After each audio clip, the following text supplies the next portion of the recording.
Welcome back to the channel. This is episode 2 of Stance 101.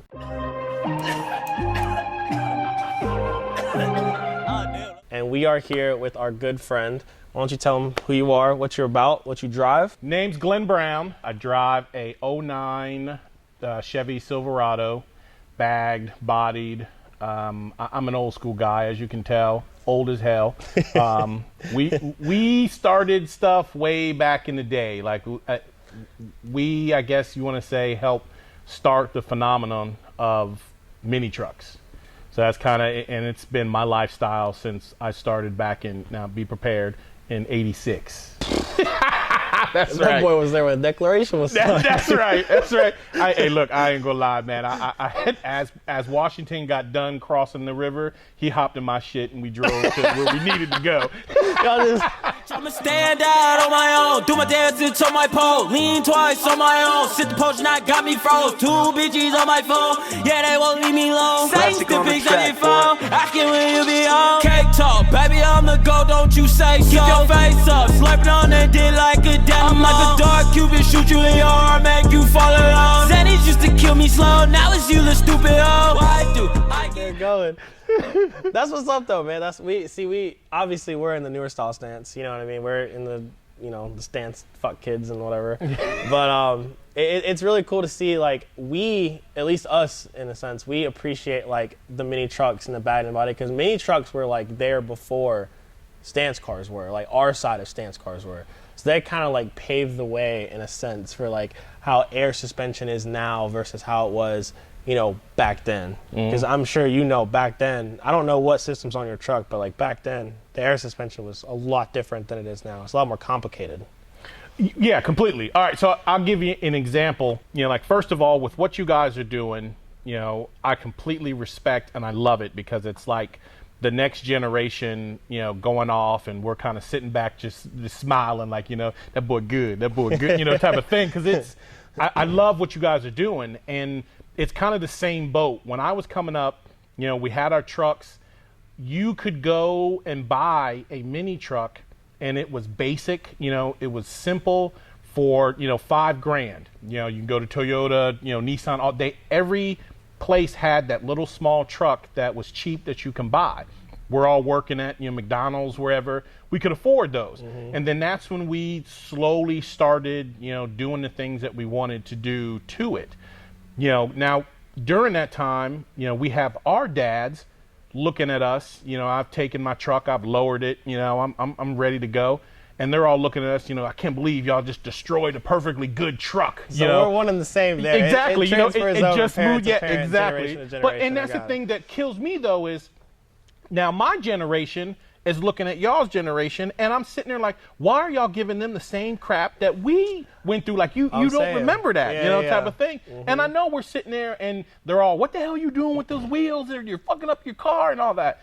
You know, and but we did that. We used to take, you know, 13.7s, either wires, or we would order, you know, rims that were 13.7s. You put them on like an old Saturn. That shit looked like a skateboard. And after a while, you know, everything would start weakening, and, you know, you would get that almost same stance look. Only problem was you was eating up tires, you know, every week. You know, like, I personally did not know until, you know, a few weeks ago when you guys were doing that, you're actually, you know, shortening, you know, control arms. I mean, you're doing shit the right way. I never knew that. See, that's the biggest thing that people don't realize when it comes to big camera cars. I love to look at big camera cars, but nowadays, I used to have a big camera car, but nowadays I'm not really that big into owning one. But I love to build them for other people, and I love to look at them. But people don't understand that, like, big camera cars, like, obviously you saw CJ's car outside. Love it. People don't see the fact, like, the underneath side. Like, people expect it to be this, like, hacked up, ghetto, like, parts missing type stuff. Now, granted, there are cars out there like that for sure. Right. But the better built stance cars that you see with big camber, they have nowadays, like I said, from y'all starting it and figuring out, okay, when you lower the car, you get natural camber. Then you got to figure out a way to fix that or add to it or whatever. So now, fast forward to now, we have companies that make custom control arms that are threaded and that you can actually come in and out with, or custom camber arms, tie rods, toe arms, traction arms, whatever, so you can create that perfect stance. And at some point, yes, you do wear the tires, but anywhere from, at least is me spitballing, but probably like 10 to 15 degrees of camber in that area, you can still get a good life out of the tire as long as you have good toe. Because people think that camber kills tires. And it's not necessarily just camber, it's more so toe. Because if you look at a tire, it's rolling on tread straight. If you tilt it and the toe doesn't change, if you tilt it, it's still rolling on that same tread. It's just tilted. But what kills it is when it starts going like this, and it's walking this way or whatever. So because of you guys, I would definitely say we've been able, y'all trialed and errored it for us. And then I think we can just kind of like R&D it more and more and more as we go. And we got these companies that are just creating stuff for us and making it a lot easier for us to do this and it not be as ghetto, I guess you could say. Right. And to give you guys an example, when we're talking back in the beginning, we didn't have bags. We didn't have, we did air shocks. So back in the day, you had a magazine that was called Mini Truckin' Magazine. And in the back, they had sections where they would show you how to do things. So the biggest thing was, one of the photographers took his own truck and said, we're going to put air ride all around my Mazda. And what he ended up doing was putting air shocks. So they're showing how they built the brackets, everything on the front, so you can do air shock yourself. That, at that time, you know, here I am, a kid, I'm going to the, because back then the mall was where you hung out and you chased, you know, booty. And when you're there was a magazine shop that had nothing but, you know, magazines and books, and it was called Books A Million. Well, they had a magazine section. I remember that. You know, I go to that magazine and I find Mini Truckin' and I'm looking, and it's kind of a thing where, one, you're hoping that you went to a show and someone maybe had taken a picture of your ride in the background. You're like, oh shit, there I am. You know, type of you're thing. like, oh, that's my wheel right there. Exactly, you know, or you got the article. And when he did that, I'm talking, dude, we would, it's like, we didn't have air tanks. We would have like the tank, like the little pancake tank that you would see like the guys that are doing, building homes and shit. And on that tank, you had that little valve that you would twist open and would let the air out. So, you know, that would be ran, you would put it to a T and another T to run to all your lines. So here you are rolling and you got it all the way down and you look and you're like, oh shit, let me hit a switch on this motherfucker. And everything will raise up at one time, you know, and you looking like, yeah, bitch, yeah. But then to lower it was basically, we had the pulley switch that you pulled down, which just let everything back out. It wasn't individual, it was like all at one time. And we didn't have it where it ran outside either. It was inside. So you would pull up, and then you can only let it down when you stop. So you let it down, and the air, you see the, you know, because it's flowing through and all that. You get out, but you couldn't touch us because you had everybody looking out. They didn't know that. All they knew was what they saw on MTV with, you know, Dr. Dre and all them hitting switches. Shit, he got switches too. You know, so that's where everyone's like, oh shit, in the background, you're like lubing little kids and pulling. You know, you take your shirt that you brought with you, just kind of slide it over all your contraption, and then you walk on out, you know, doing your thing. But again, that was our old. We were still, you know, we didn't have, you know. We slowly started having magazines. We surely did not have YouTube or internet, you know, to do the how-to or to show you how to do it. So that was it. That was a thing, and that's, as time progressed and things got better. Man, I've gone through so many different rides. I went through my hydraulic phase. I know some of your listeners might know my son Gavin. I still to this day think that him riding with me, I pretty much fucked his head up because he wouldn't. I built a Malibu, not a wagon, but the regular coupe, and it was a street hopper. And I had pro hoppers, 2 pumps on the front, 1 pump in the back, 8 batteries. And I mean, I used to just back bumper bang that bitch. I mean, I'd be saying, cha-doom. Gavin was like 8. He didn't even have his seatbelt on or nothing. That bitch be boom, boom, boom, boom, boom, boom. So I know his little head hit that shit. So I'm sure that's what fucked him up to this day. But that is, you know, I went through my hydraulic phase. I went through bags. Now for me, that's like my old man thing. You know, it's we just roll up. You know, I hit my switch, and I run AccuAir. I love AccuAir. Okay. You know, it was my first system that I got. I love what they've done. I've been down there to, you know, visit their shop, met, you know, a couple people, nice. Okay. you know, type of thing. So, and the new owners, that the switching from, and I love that. And so I love the fact that I can just hit 1, 2, or 3, you know, hit it, boom, and I'm driving. Yeah. You know, I get to the spot, boom, lays it out, I walk away. You know, to me, that's always been kind of the thing. You know, you roll up to the spot, lay it on the ground, kind of walk away. Now, what size lines are you on? I'm on just 3/8. Oh, you're on 3/8 lines, okay, yeah. Okay. Now, I had a period before this, which during our mini trucking phase was called the drag and destroy phase. That was where you run you ran 1/2 inch or 5/8 line, and I mean it was like you were scared to fucking hit because I mean you didn't run compressors, you ran oh god, what was the air? It was nitrogen. So you would go go to the place that sold the you get the big ass tank, so you had continuous. So you could and you would never run out like you do with the compressor because once it's a certain psi, then it's got to build. With this was continuous.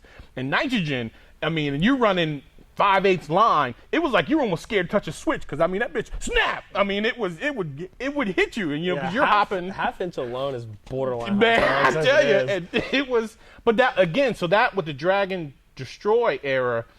That was where you see a lot of videos where people are dragging, throwing up the sparks and all that stuff. Yeah. That was what we did, and it's still out there though. I see it still. I love the shit out of that. I mean, I'm building my wagon now to just drag. I've got so much titanium underneath that motherfucker, it's disgusting.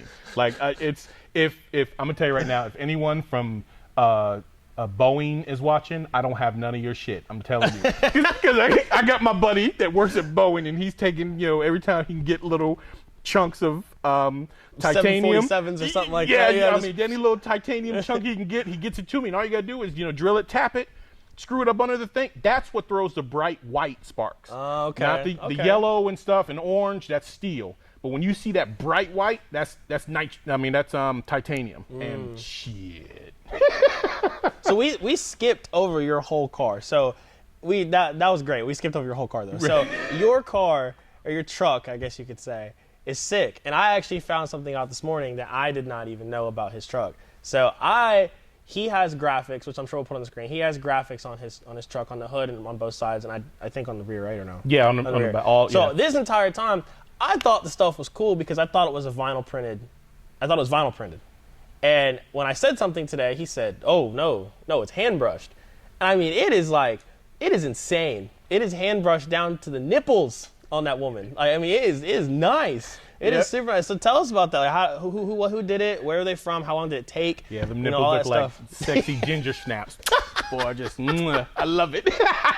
All right, so again, as you guys go through in life, we go through phases. And before this truck and one of my trucks it was yellow with blue polka dots. And the polka dots were bright flakes because that was the time when you were into flakes like the lowriders.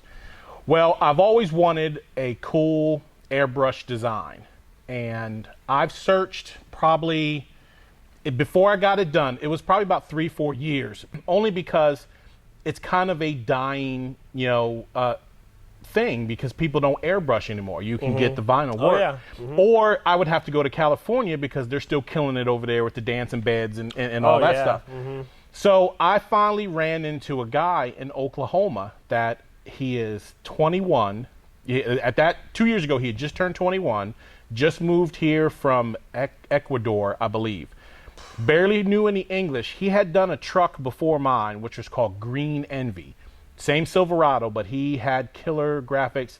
Damn thing ended up burning down in the guy's garage. Tough. It was tough watching that. But I got a hold of him. He does airbrush work for the city of Oklahoma and Enid. So the city has him doing murals with, when the city tries to revamp, the ghetto and all that stuff. Riverside does that. Yeah, basically. Yeah. So they pay him to do these murals. But I mean, dude, he's getting paid good money to where he's actually losing money to do a car. So I begged him and we talked, and he's like, he was so busy. Finally got a hold of him and got things together. We drove to Vegas for a car show or truck show that I've been dying to go to. It was the first year, but again, it's one of the bucket lists to be able to cruise the Vegas Strip in your shit, like you've seen in Man, it was a dream. That's our goal. We're trying to hit SEMA if not next year, the following year, I want to sell my car. I want to buy. We've been talking about what car we're gonna buy. I want to buy R8. I'm a new school guy, bro. I have to stay, and I have to level up every car I get. So the next jump from the car I have now would probably be an R8.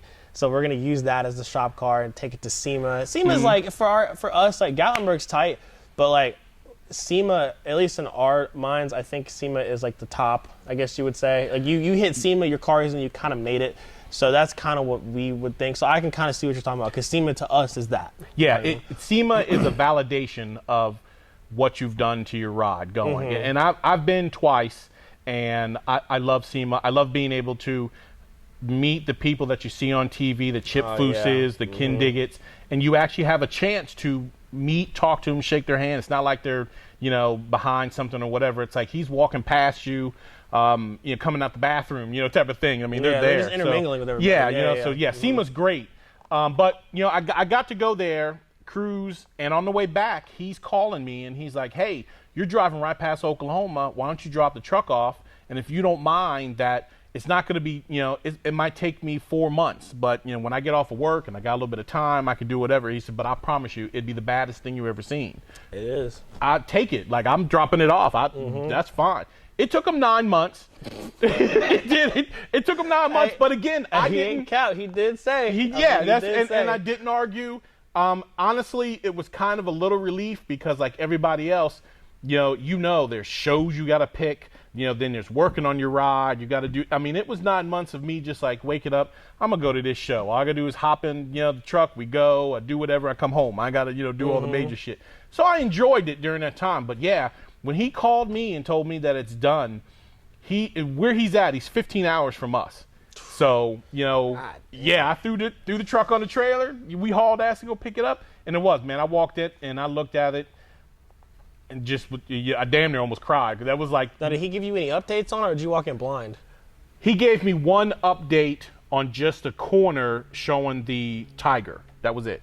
He was like, that tiger face. And like I was the panther thing in front? Okay, yep. okay. I was like, fuck, that looks real. Like, that, damn, And then he showed you the rest of it. The rest of it. When I walked in the garage and walked past the little thing he had, I just looked and, it was like some pimp my ride, kind of scary shit. Like, I was, And then the problem was, which I'm going to have to send you the picture. You guys would laugh your ass off because I had an open trailer. So I'm trying to think, fuck, I've got to take this back home.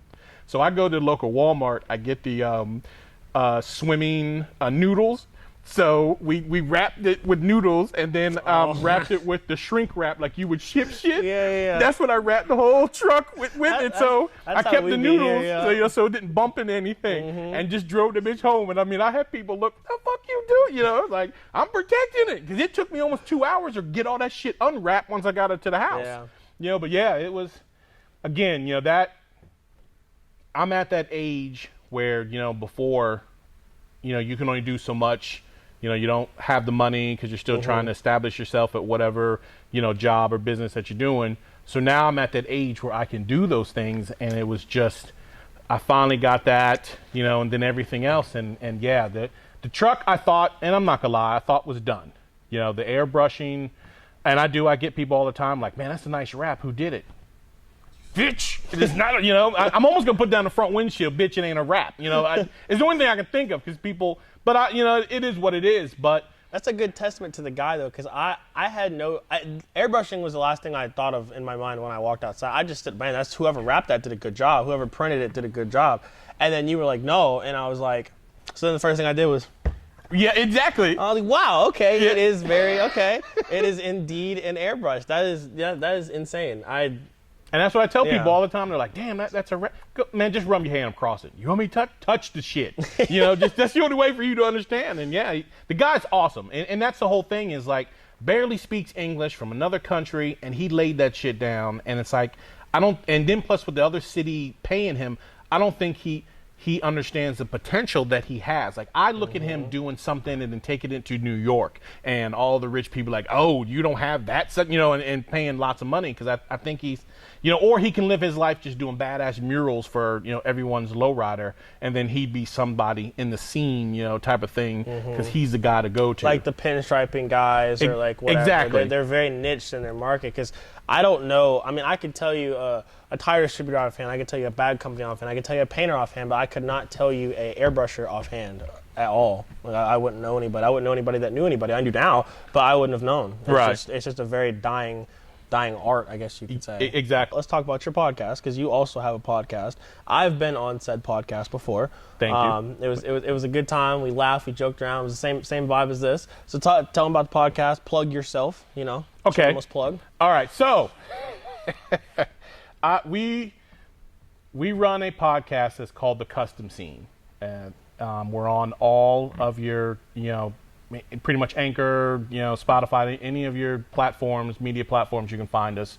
I started with myself and my wife. What we wanted to do was, again, the mini trucking scene is a lifestyle, and that's what it is. And I wanted people to see that we are still, doing, if someone that knew me in high school can say, hey, what's Glenn doing now?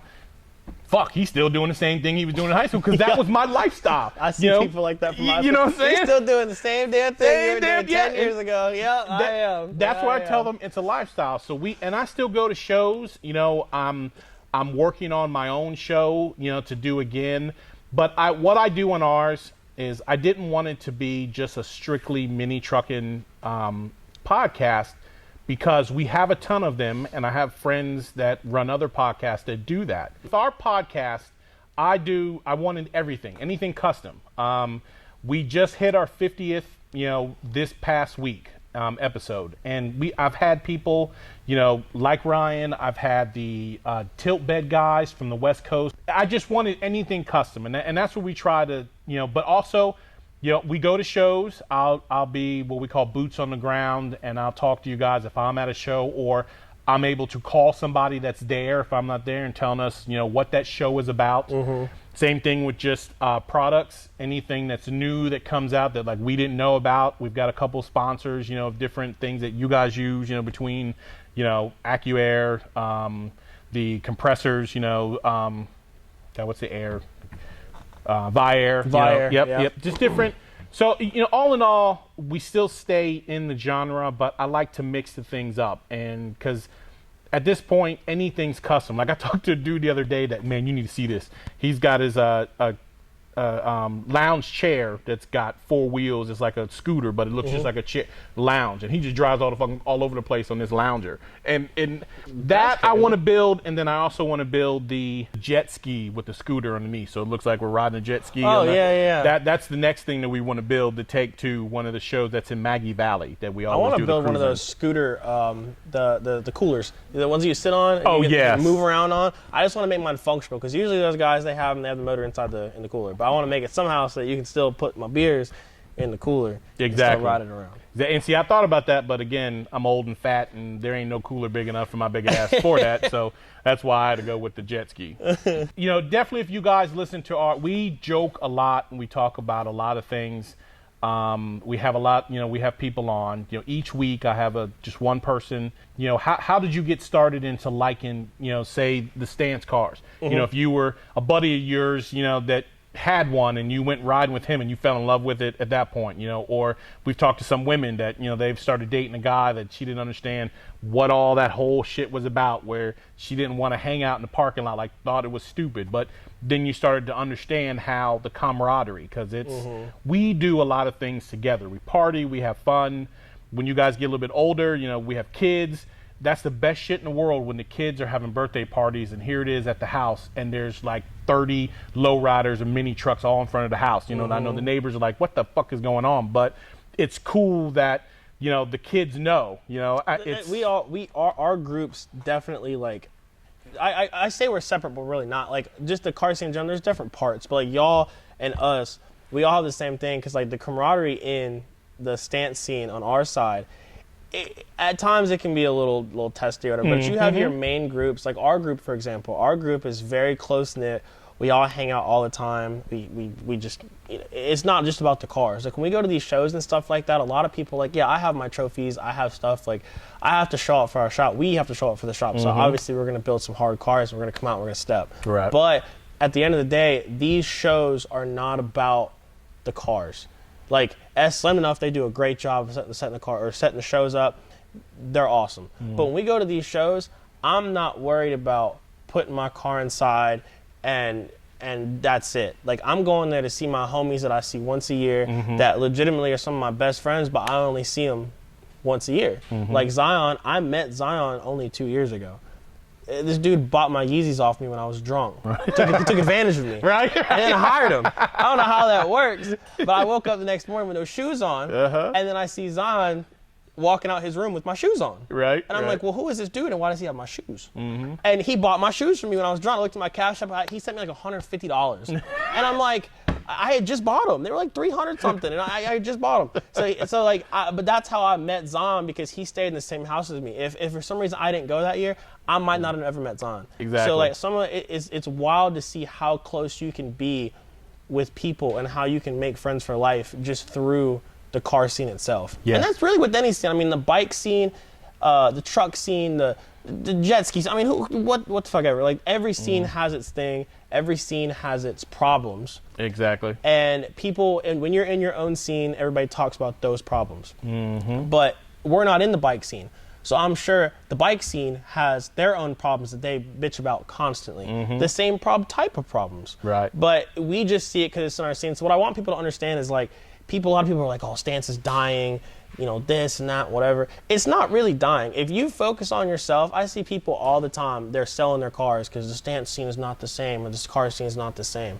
It is the same. It's just a new generation of people coming in, and we're not this, like me, Zion's a little younger, but like me, like the Saw, and like Tyler even, like we're all moving out of that newer generation. There's a new generation coming in, taking our place. Like we took y'all's place, they're taking our place. So you have to kind of embrace that and just worry about your own self. Exactly. You're not building the car for the scene. You build it for yourself. The scene will always be there. And you will always gravitate to people that like the same thing you do. And everyone has to understand that the scene is just like a family. You might have a cousin that gets on your damn nerves, but when the time comes and something's going on, everyone's there. We there to protect. Like he get on my nerves, but only I can tell him shut the fuck up. I don't know what your problem is, type of thing. And that's people.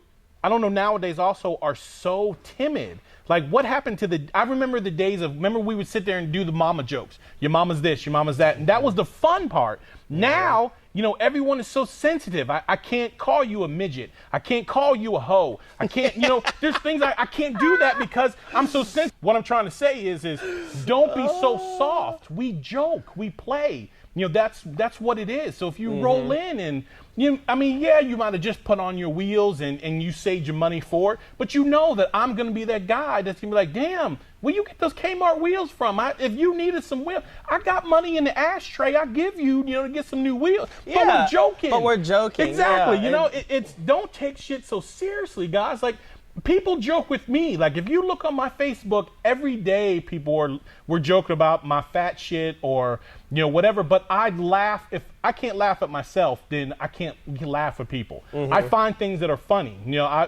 Real quick, I don't know if you guys on Facebook have the thing where when you look at stuff, then Facebook suggests things for you. Yeah. So the other day, I had looked up an old school candy, which it was called Chunky, and it was blackened. It was like a dark blue cover, but it was chocolate with nuts in it and other stuff. I hadn't seen it in years.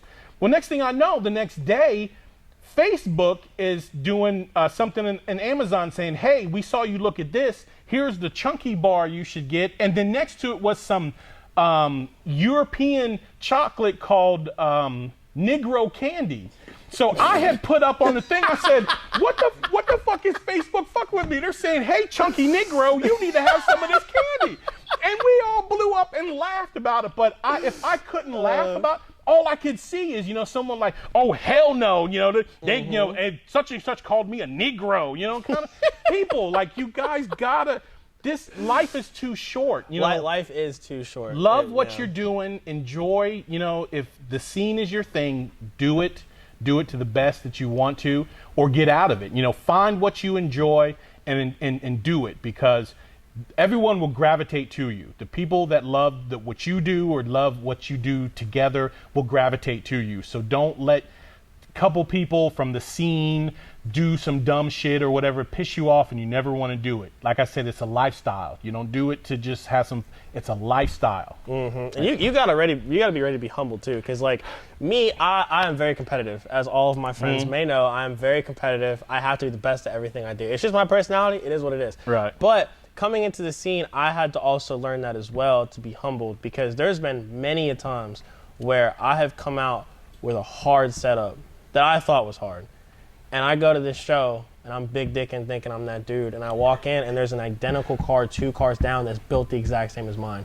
And you just like, you sit there and you're like, dude, and then it fuels you to do it better, and then it happens again and again and again. And then you just have to learn that at the end of the day, there is someone always out there that's going to be better than you, that's going to do better than you, especially the West Coast guys, the Japan guys. Japan. Dude, there's times like with the Saul's Trunk. We finished the Saul's Trunk last night. I think it's the hardest thing that we've done so far in the shop, as far as like what's come out and as far as the trunk setup, right? But I guarantee you, we're going to go to Gatlinburg, and there's going to be one 10 times harder. And that's okay. You just have to be okay with that. It may hurt your pride a little bit, that you just spent all this time, blood, sweat, and tears, whatever. But at the end of the day, that's what it's all for. All the cars are an expression of each other's self, and that's pretty much it. As long as you're happy with your car, your friends, and what you're doing, the car scene is alive and thriving. And it always will be. Yeah, it will be. Always will be. Yeah, most of the time when people say that it's dying, it's people that's not around. They just don't expect, to see it. Like everyone thought mini trucking was dying. And it kind of slowed down, but that's because, one, none of the manufacturers are making mini trucks anymore. And, a lot of us... dualies and F-250s. Exactly, because all of our fat asses need bigger shit now, because we can't fit in them little ass mini shits. And all of us have gotten older. We have kids. Some of us have married women that don't like to hang out and do shit like that. So you got to figure out what's better, the good or, actually hanging out, so those are things you got to figure out, but we all come back to it, and at some point we're here. So definitely, getting out, before, ending this podcast, I definitely say, do what you love to do, and everything else will fall into place. And when you're bored and you ain't got shit to do and you want a good laugh, the Custom Scene podcast will keep you giggling. It'll keep it going. But I think this wraps up this one. I think this went really well. This was definitely a funny one. Glenn's a super good dude. I met him through his, my shithead nephew that I call one of my good friends, Austin. So it works out really well. But I'm really excited for you guys to watch this one. The next podcast that we have is probably going to be clean. We have a nice announcement for that one, but I will say we're going to have Sam on here. At least I'll tell you that. We're going to have Sam on here. He's going to talk about the clean and how this is the 3rd time coming to Greenville, what his plans are for the future, and then just kind of how everything is going with him. So we will see you guys in the next one. I get these bitches that don't like me. I do these drugs like a remedy.